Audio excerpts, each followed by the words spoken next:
What's up guys, and welcome back to another video, and today we are covering 10 times the WWE disrespected dead wrestlers, and coming in at number 10 we have Umaga. Umaga made his debut to the WWE, a part of the team 3-Minute Warning.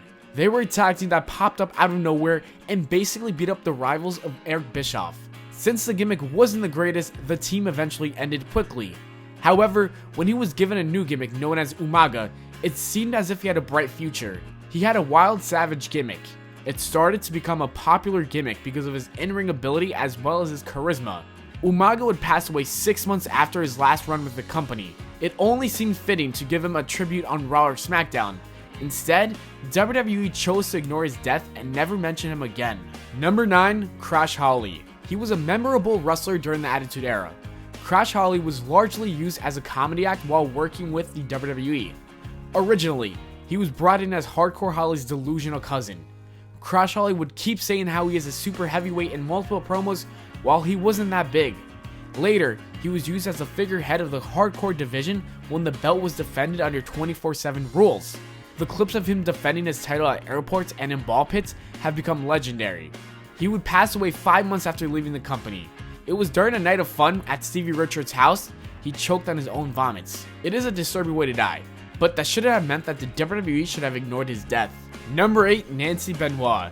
She was a former wrestling manager who worked for ECW and WCW for many years. Nancy's nickname was Woman on wrestling television. She worked with the greats such as Ron Simmons, Ric Flair, Taz, Shane Douglas, and Arn Anderson. She has helped them so much with their careers over the years. Nancy would marry Chris Benoit, and in wrestling's most tragic event, her husband had taken her life away before he killed their son and himself. It's understandable that the way she passed away, WWE would not like to mention her, but she was the victim of the whole situation, and ignoring everything she did for the wrestling business is a shame. Number 7, Paul Bearer. Paul Bearer has been working with the WWE from 1990 all the way to 2012. He first came into the industry as an important part of The Undertaker, where they would go on to be one of the best duos in wrestling history. However, he has done more than being a manager just for the dead man. He worked extremely well as a manager of both Kane and Mankind. Because of that and his backstage attitude, many found it disgraceful when they used his death in a storyline. The Undertaker and CM Punk began their feud for WrestleMania 29, and Punk continued to mock Paul Bearer to get in the head of The Undertaker. They even went as far as allowing Punk to steal Undertaker's urn, and Punk threw all the ashes on Taker. It was one of those things I believe was not needed to enhance the storyline, and it was straight up disrespectful. Number 6, Test. It seemed as if Test was going to be given a huge push because of his storyline affair with the boss's daughter, Stephanie McMahon. He would even go on to propose to the daughter of the boss on national television. But the storyline would never pan out to the full extent because Triple H started to date Stephanie McMahon in real life. Even though he never got his revenge on Triple H, Test was still in the company as a higher mid-carder for many years to come. And also, during the whole ECW revival thing, he was being pushed as a main eventer for the years of 2006 and 2007 before he would officially leave the company. Test would pass away a couple years later because of an overdose. And similar to Umaga, WWE never gave him a mention or tribute despite him being with the company for almost 10 years. Number 5, Mabel/Big Daddy V. Big Daddy V was a large man who had several runs with the WWE. He would go on to accomplish many things during his time with the company. He is a former King of the Ring winner who would go on to fight for the company's main title on a pay-per-view main event. Although he wasn't in the main event scene for a long time, it's tough to even reach that level. Also, he was a member of the Ministry. He was used as a monster as well as a love machine. No matter what you knew him as, he did leave an impression with his size. However, when he passed away, WWE seemed to have totally ignored it. His widow would try to contact them, but they simply didn't find it worth their time, which is a shame. Number 4, Lance Cade.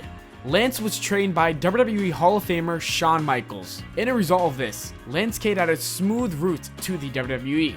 He wrestled for the company for 7 years. Lance Cade was a former 3-time World Tag Team Champion with his tag team partner, Trevor Murdoch, and at the time they were one of the best tag teams on television. A few years later, and he unfortunately passed away during the same time Linda McMahon was running for Senate. Somebody asked her if she recalled him, because he was one of the many former wrestlers who died at a young age. Linda McMahon has said that she couldn't remember meeting him, and it seemed like she didn't even know who he was. Number 3, Ric Flair. You may know this man as the son of the dirtiest player in the game, Ric Flair. Reed, similar to his siblings, followed the footsteps of their father in the business of wrestling. Reed was a former amateur wrestler standout who would go on to earn many awards during his career. Unfortunately, while wrestling in the independent scene, he passed away due to an accidental overdose at a very young age of 25. A couple years later, and his sister was featured on WWE TV. While Charlotte was in a feud with Paige, Paige would use Reed's death in a storyline. The whole point of this was to get Paige over as a heel. Instead, most fans were furious at the WWE for allowing this to actually happen. The worst part is that Ric Flair and Reed's mother were not told in advance of what was going to be said. Number 2, Eddie Guerrero.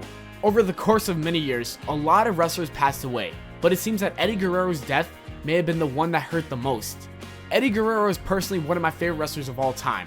When I saw a tribute on Raw, you already know that I and many other kids bursted into tears. While this was one of the first emotional things I've witnessed in the WWE, I thought that the tribute was a great way to celebrate the great life of Eddie Guerrero. But what they did a few weeks later was very, very disrespectful.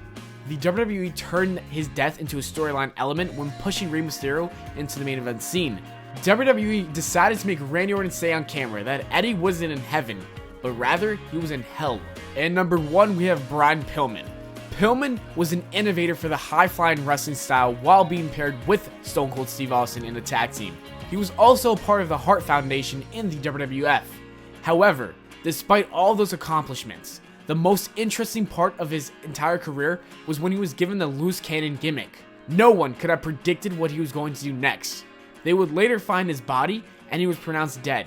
In one of the saddest segments ever, the WWE decided to interview his widow the next night on Raw.